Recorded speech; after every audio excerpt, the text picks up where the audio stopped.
cher public, mesdames et messieurs les jurés, chers contradicteurs, je dois me confesser à vous ce soir. Pardonnez-moi. J'ai fauté en participant à la prise de 30 minutes de vos vies.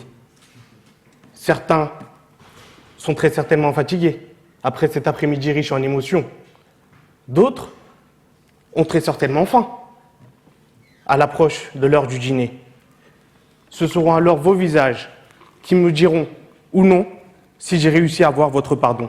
Et cela ne serait-ce que de moitié. La faute, cette notion habillée d'une négativité ambiante, est définie par l'Académie française comme un manquement à une règle, à un devoir moral. La faute peut alors être intentionnelle ou non intentionnelle. La faute est intentionnelle lorsqu'il y a l'intention de nuire. Prenons l'exemple d'un match de football. Nous avons deux équipes, une mène au score, et à la 92e minute, l'attaquant d'une équipe, l'équipe adverse, dribble les défenseurs et arrive dans la surface. Le gardien est battu. Alors, un seul défenseur a le choix de faire une faute stratégique ou de laisser l'équipe marquer, l'attaquant dominer le match. Alors il fera sûrement et très souvent la faute, une faute intentionnelle. La faute est aussi non intentionnelle. Je vous vois plutôt perplexe à ce propos, mais elle existe bien. La faute est non intentionnelle lorsqu'il n'y a pas d'intention de nuire. L'acte est bien commis, mais les effets ne sont pas recherchés. Et souvent, des états précèdent alors cette faute. Ces états sont l'inattention ou le fait de ne pas prendre en considération tous les éléments qui nous entourent. Et je le sais bien, car il y a quelques jours de cela, ma mère m'a envoyé faire des courses pour un dîner de famille, un repas qu'elle attendait impatiemment. Et elle m'a dit alors de choisir minutieusement les différents ingrédients pour que son plat soit totalement réussi et pour faire plaisir à notre famille. Cependant, une fois arrivée à la maison, erreur. Elle m'annonce que j'ai oublié. Je ne dirais pas en tant que bon, mais plutôt fidèle juriste que je suis, je réchausse mes chaussures et applique l'article 1240 du Code civil à la lettre. Tout fait quelconque de l'homme qui cause un dommage à autrui oblige celui par la faute duquel il est arrivé à le réparer. Rebonsoir madame, j'espère que les caisses ne sont pas fermées, j'ai oublié un article. Rassurez-vous, la soirée s'est déroulée sans accroc et j'ai pu répondre aux attentes de ma mère. Un instant. Elle m'a pardonné. Mais si nous reprenons l'histoire, je n'ai pourtant rien avoué. À quoi bon alors avouer? Que veut l'aveu si par une analyse et une compréhension de la situation, le pardon peut être accordé ou non? Car, en réalité, l'aveu est un pas vers la rédemption. Mesdames et messieurs, le pardon sans aveu est un acte unilatéral, mais l'aveu fait naître l'unité d'esprit entre deux êtres. Le commissaire Lambert nous disait « C'est au criminel lui-même d'abréger une torture morale en avouant au plus vite la vérité. » Quelle vérité? Quelle vérité? Un aveu fait pour au plus vite mettre fin à ce supplice, un faux. Je ne me place pas de ce côté, mesdames et messieurs, mais plutôt de l'aveu, celui du cœur, et non celui de la raison. En droit pénal, les infractions terroristes sont sévèrement punies, condamnation allant jusqu'à la perpétuité, mais dans une dimension plus préventive, l'article 422-2 du Code pénal nous dit que les personnes ayant été complices ou auteurs de faits terroristes, si elles procèdent au démantèlement d'un réseau terroriste peuvent avoir leur peine privative se voir divisée par deux. Par deux. La faute avouée et la moitié pardonnée l'oblige. Car oui, l'aveu est apprécié, car il permettra de sauver des vies. Dans un cadre non judiciaire, il permettra de sauver une partie de l'estime d'autrui. Car oui, la faute brise, comme un quelque chose. Mais si j'avoue mes torts, je cherche déjà la réparation, le pardon. L'aveu, étymologiquement, signifie appeler à soi. Le pardon signifie, lui, remettre. Je t'appelle afin que tu me remettes, cette fois en l'homme. Le pardon est la réponse, à demi-mesure, certes, car le pardon n'est pas l'oubli, cher contradicteur. Le pardon, pardonner, c'est outrepasser. L'Académie française nous dit d'ailleurs que le fait de pardonner, c'est tolérer, renoncer à la vengeance. La faute sera toujours indélébile, mais de par cet aveu, je fais passer mon estime de toi au-delà de ton erreur. Dans de nombreuses croyances monothéistes, le pardon ne peut être qu'entier, car il est fait par Dieu dans sa plénitude. Nous avons dans la chrétienté, sous la forme d'un pèlerinage, le pardon de Sainte Anne d'Orée, ou encore chez les Juifs, cette fameuse fête qui est le Yom Kippour, ou dans l'islam, la sourate 55, Al-Rahman, le pardonneur, qui nous montre que, malgré les divergences d'opinion, le pardon, lui, est bien universel. Alors, le pardon et surtout cette moitié viennent en réalité du fait de l'homme, car il n'est pas possible de demander à un esprit d'oublier une image. Seuls les traumatismes le peuvent. Or, on ne demande pas à être traumatisé. Alors le travail de prémâchage fait par l'aveu est celui qui permettra de dépasser ce mauvais souvenir et d'aller au-delà en créant de nouveaux. L'aveu vient naturellement après la faute. Il est la prémisse de la rédemption. Robert Sabatier dit alors, si la faute est à moitié pardonnée, alors de l'aveu, doublons la dose. En réalité, l'auteur ne nous demande pas de faire des aveux, mesdames et messieurs. Il distingue l'aveu de ce qui y fait suite. L'auteur veut nous dire qu'après avoir avoué ses torts, alors il faudra des actes. Des actes, mesdames et messieurs. Mon propos justifie la positive de ce sujet. Mais à vrai dire, je ne cherche pas seulement à défendre la vérité, mais à la rendre applicable par des solutions. Je souhaite saisir d'une part la victime et d'autre part le fautif.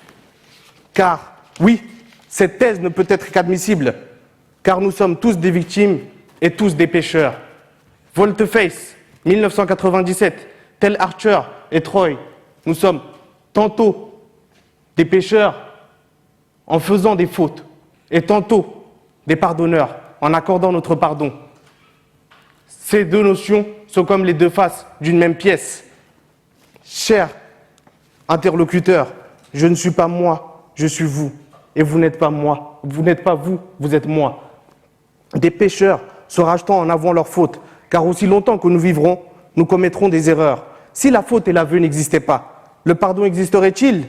Ces notions sont intrinsèques l'une de l'autre. Nous sommes tous emmenés à pardonner. Et même si cela n'est fait qu'à moitié, car nous avons tous déjà fauté. Je viens de me confesser à vous, cher public, à travers cette plaidoirie. Car j'ai fauté. J'ai fauté en vous laissant entendre en ce que l'aveu ne pourrait conduire qu'en un demi-pardon. Mais je vous les avouais. Je vous les avouais. Et je me tiens devant vous, attentif à ce pardon que je n'ai que peu trop attendu. Et forcé de croire que je l'aurai. Car, oui, vous aussi, vous avez déjà fauté. Et vous aussi, vous avez eu droit au pardon. Faute avouée est-elle à moitié pardonnée? Affirmatif. Et il ne peut en être autrement. Car si nous avons nos torts, si nous pardonnons, alors cela fait naître l'unité. Et dans cette recherche, dès lors que le mécanisme du pardon est lancé, alors le pardon viendra nécessairement. Mesdames et messieurs, les jurys, chers publics, chers contradicteurs, que celui qui n'a jamais fauté, alors qu'il me jette la première pierre.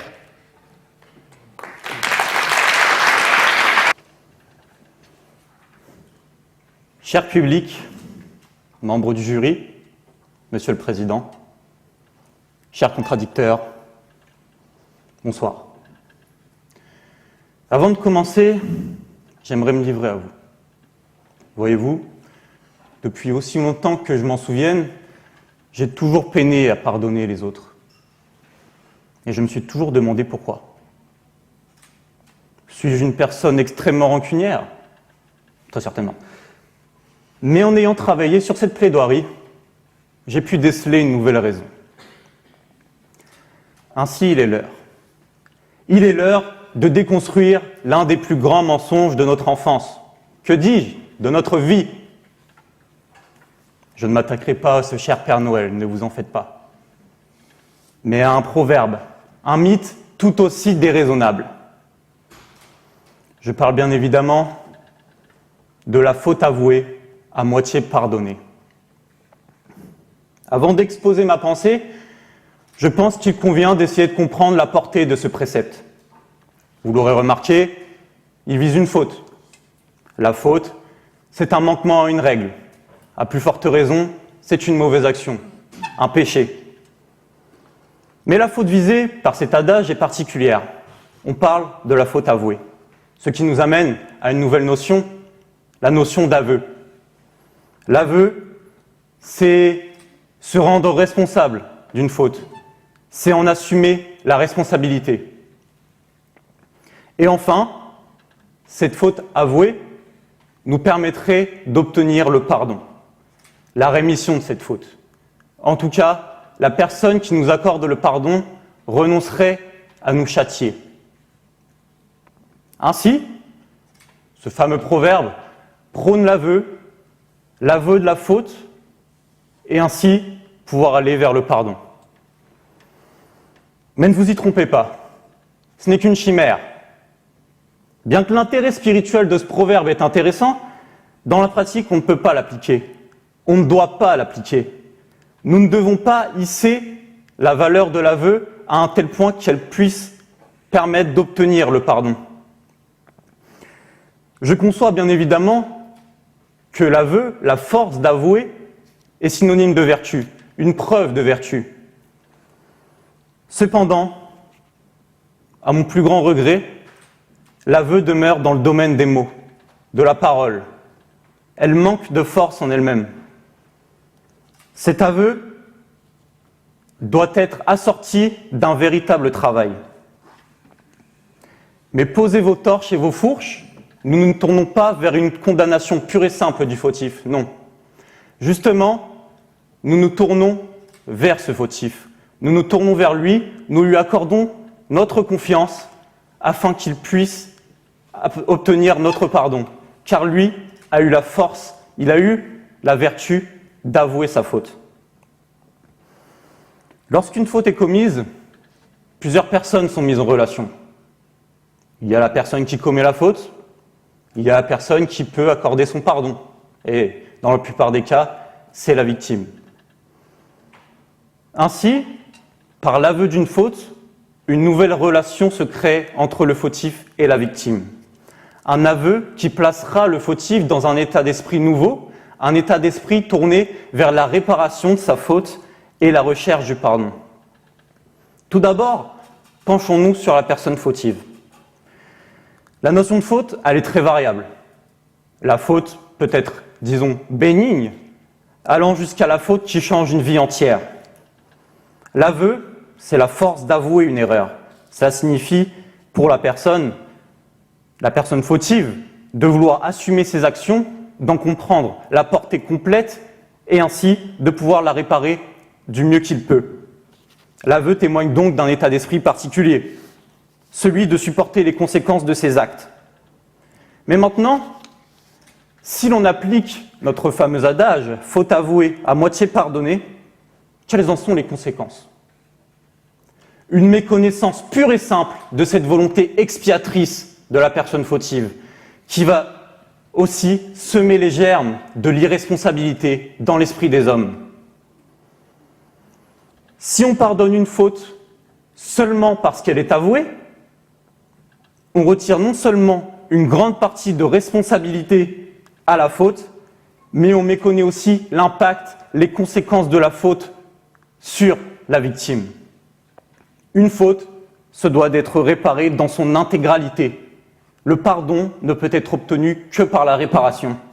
Il en va des futures relations entre les hommes.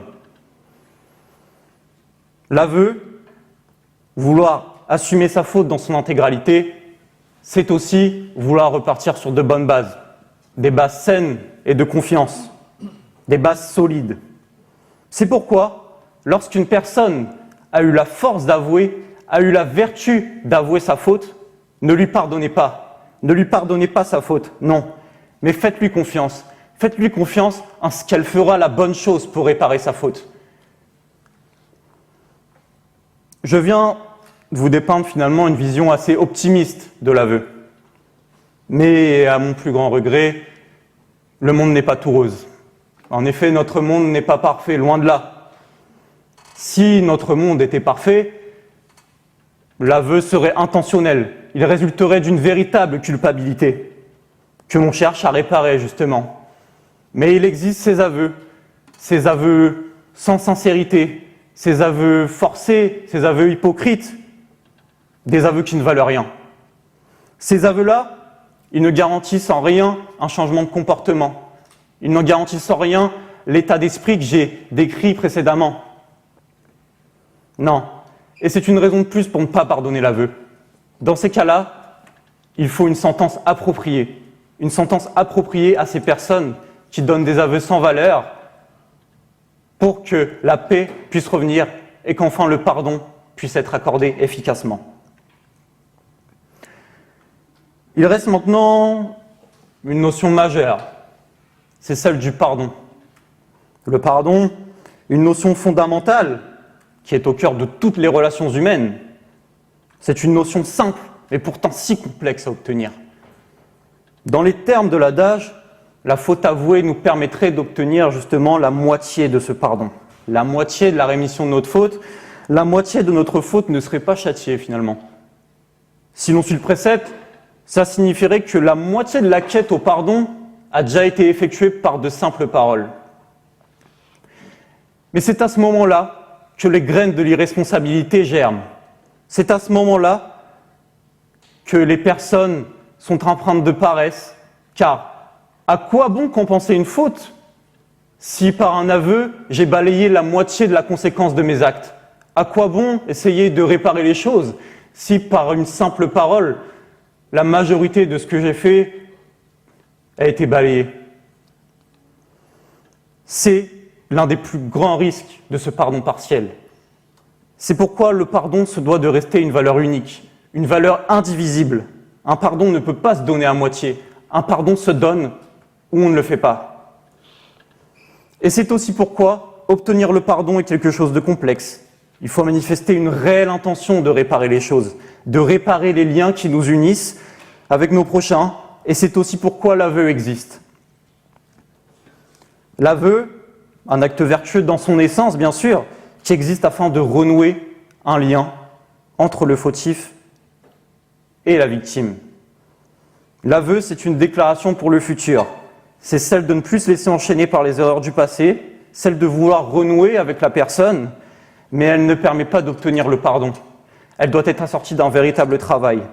Mais une fois que ce travail est fait, l'aveu prendra sa véritable qualité, c'est-à-dire la personne a accompli sa promesse, la réparation a permis d'obtenir le pardon. L'aveu, c'est la porte d'entrée à la grande quête tortueuse jusqu'au Graal, qui est le pardon.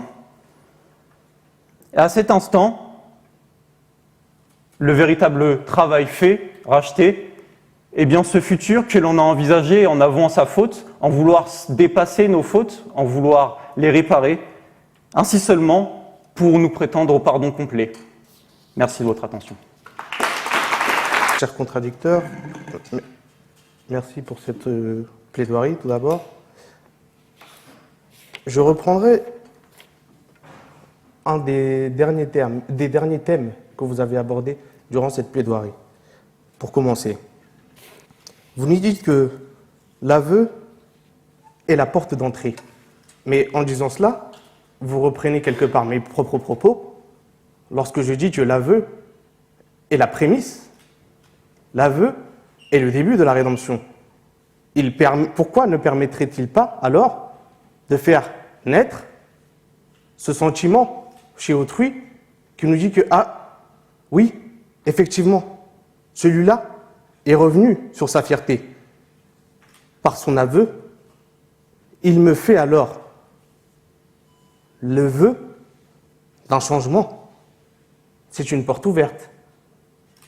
Une porte ouverte qui permettra, par les actes, comme je l'ai dit, d'enfoncer la porte, de montrer à l'autre que vraiment, véritablement, je tiens à changer.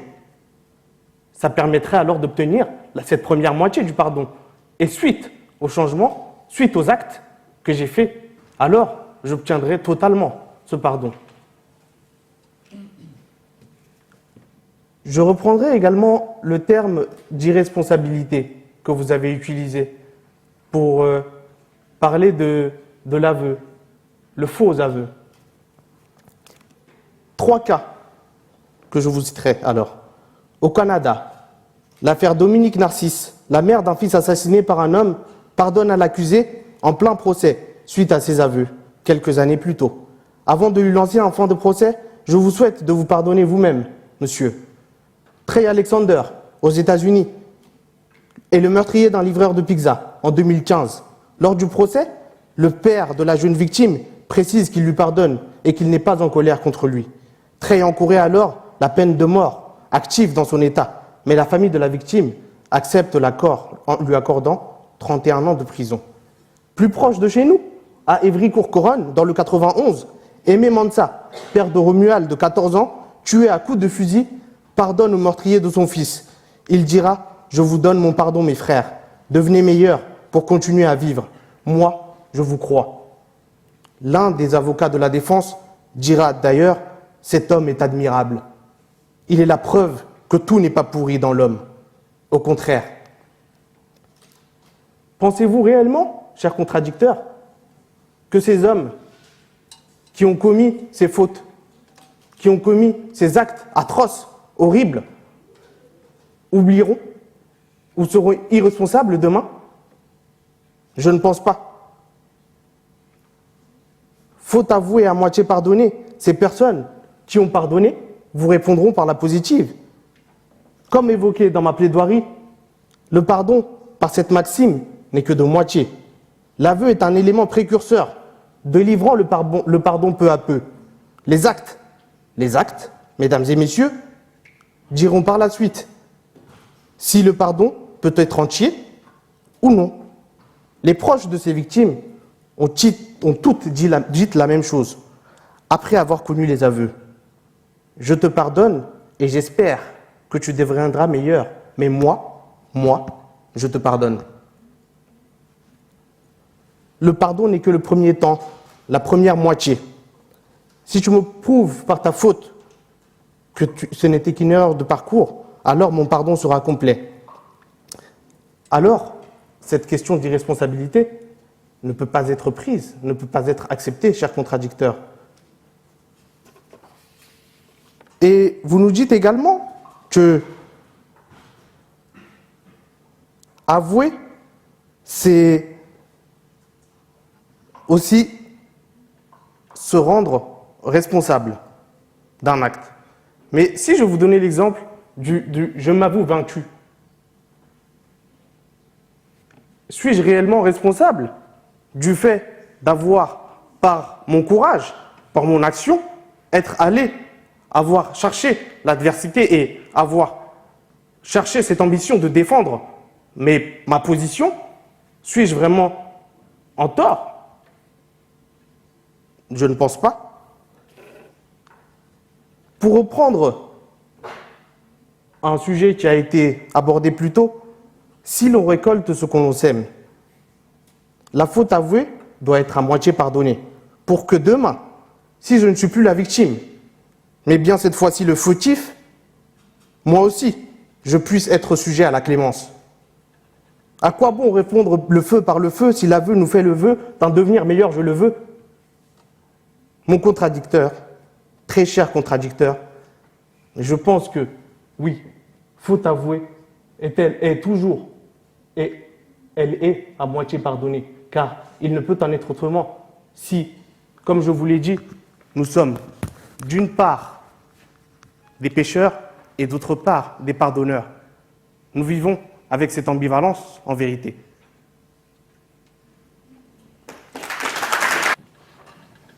Cher contradicteur, merci pour votre réponse. Notre sujet, une faute avouée est-elle toujours à moitié pardonnée, est en effet très complexe, je le conçois, notamment sur les différentes visions de la valeur de l'aveu.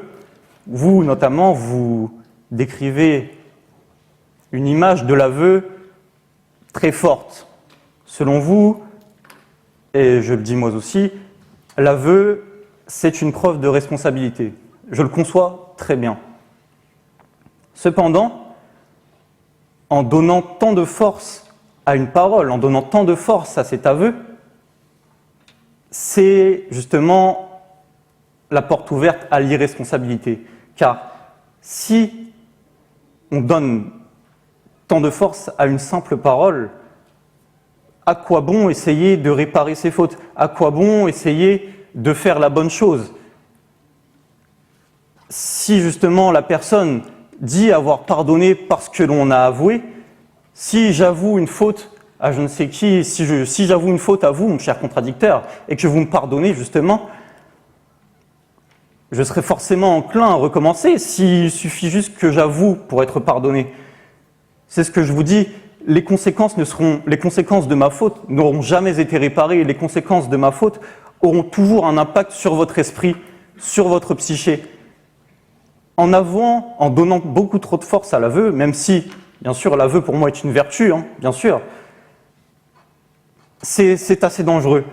C'est comme ça que le cercle infernal de la vengeance naît, car chez la personne qui pardonne justement l'aveu, qui pardonne la personne fautive, qui a avoué, dans ce cas-là, il y a quelque chose qui naît dans la personne fautive. Ces graines, justement, que je qualifiais des graines d'irresponsabilité, la paresse naît justement chez cette personne. S'il suffit d'avouer pour se faire pardonner, s'il suffit d'avouer pour se faire pardonner à moitié, selon les termes du sujet, bien, à quoi bon faire des actions, à quoi bon se donner du mal pour réparer, pour réacheter, pour quoi que ce soit, à quoi bon réparer? Il suffit de parler. C'est pourquoi je pense que votre vision de l'aveu se doit de se nuancer sur ce point-là. Il faut assortir l'aveu d'actes concrets, ne pas lui donner assez de puissance justement pour que la parole unique permette d'obtenir le pardon. Ensuite, vous avez habilement utilisé justement l'expression de s'avouer vaincu. Une expression très profonde finalement, qui pourtant a l'air très simple, mais justement, avouer d'être vaincu, c'est avouer une faute à soi-même finalement, puisque perdre, c'est notre faute à nous-mêmes. Perdre, c'est justement, perdre, ça peut arriver par un manque de préparation, un manque de compétences, peu importe, il y a beaucoup de raisons à la défaite. Et avouer d'être vaincu, justement, c'est un aveu à soi-même, mais pour autant, devrions-nous nous pardonner? Est-ce qu'en avouant avoir été vaincu, en avouant que justement nous n'avons pas été à la hauteur, est-ce qu'on peut continuer justement à se dire justement, donc à chaque défaite, je m'avoue vaincu, je n'ai pas fait le travail nécessaire, mais la prochaine sera la bonne? Non. Justement là, cet aveu de s'avouer vaincu, on donne trop de force à cette parole. Cet aveu, il doit être assorti d'un véritable travail, un travail sur soi-même, un travail sur nous-mêmes, afin de pouvoir justement atteindre cette victoire. Donc oui, l'aveu est important, mais une faute avouée n'est pas toujours à moitié pardonnée. Merci.